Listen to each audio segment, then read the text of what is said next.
you don't just run when the going gets hard. You take vows, and those vows are in sickness and in health, till death do us part, and neither one of us have died, so we've had issues, but we can get through it. Now, did you ever see a big change in him from when he got deeper into the drug? Absolutely. What kind of?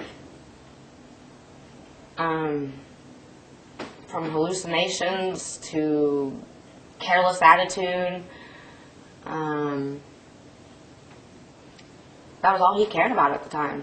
I mean, it was running after it,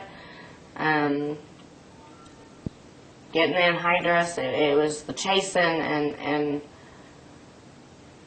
I was alone. It was me and the 3 kids at the house, and constant chaos.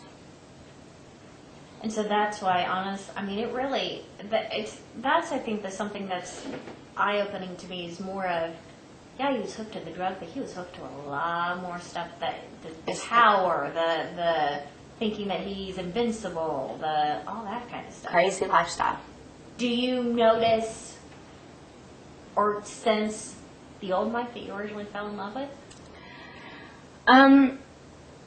Now that he's all in so many ways, but yet he's so different. I mean, depression has set in. Because of the burns and things? The burns, not seeing the kids. He doesn't say too much. He's kind of like closed up. I think, it affected him physically, but it affected him mentally just as bad, if not worse. So, yeah, there's a part of the old Mike, but he's totally different in so many ways. But he's still there. I'm sure it's not. I mean, working in a prison, I can see what they go through, but having to stay there 24/7, it's not an easy lifestyle. That's what I asked, if it was hard for him, for the kids, when the kids visited, because he knew he couldn't leave with them. I think that would be hard. Mm-hmm. And do you think it's hard for the kids because they can't take him with them? For the little girl. Ah. But the oldest one knows, he'll be back. They all show different emotions. And then I hear all the stories. But I think he cries like every single time. But he did say he owed a lot to his therapy, his people at Wishard. Yeah, they were awesome. They worked with him, pushed him to his limits. And I watched him cry in therapy because he just couldn't go no more. And the lady up there just kept on pushing and kept on pushing and kept on pushing. And no matter how tired he was, she was right there.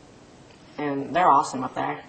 Well, and that's what I said, too. I said, they could have not given, two you-know-whats, because they were like, oh, he's a meth addict. He did this to himself. Right. I said, why do you think? He's like, because I guess they saw the fact that I was determined. They did.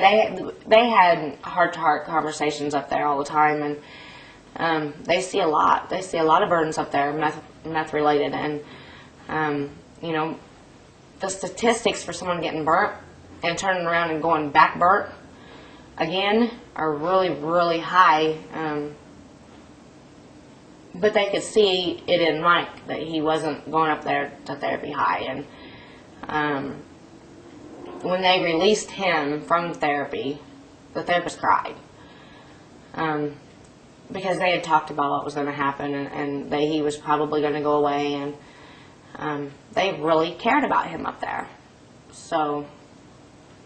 Well, I said, and that's another thing too, is he got through therapy, and then there's the realization, oh yeah, I have all this legal stuff going on. I'm probably going to have to go away. Right. I'm sure that's just, like, you're not even thinking about that at that point.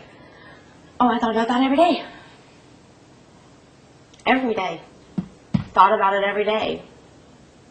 I think in so many ways, too, it was the fear of the unknown. We didn't know if they were going to take him. It was bad. And then what was it like on the day he was sentenced, knowing that he is going? I lost in the courtroom. I mean, we had a packed courtroom, and just knowing that I had to go back and tell the kids, Dad's gone, that was even worse than watching him walk out in handcuffs. Because not only had they seen him facing death, they helped me get him back, you know, physically. They would help take care of him and make him do his exercises and all that. And then they turned around and they lost him again. So it was even worse on them. Do they do any type of therapy, or have they been in? They've been in counseling. Counseling? Because I would think that you would almost have. I mean, you'd have to. They've been in counseling. Has that helped? I don't think so. I mean, they still go through their bouts where they'll really miss Dad someday. You know, just different times when they're doing something that they would have been doing with Dad is when it kicks in. And so he said the earliest or possible release date is 2013, and then the next is, I think, you said 2016? 10/16/2014, I think, is the earliest. Okay. Okay. And that's without time cuts or modifications once he gets in. So then he goes through a program that... If he can get in it, yeah. Okay. I think it'd weigh heavy on you. Oh, it does. Yeah. But I stay busy, so I don't have much time to think about it. You do. I mean, I'm chasing kids, and, you know, I can't let things sit and take up space in my head, because if I get depressed, then who's going to take care of me or the kids? I mean, you know. Is that, you think, have you tried to stay connected? Is it free birds and that kind of thing? Has that really made a difference for you? Mm-hmm.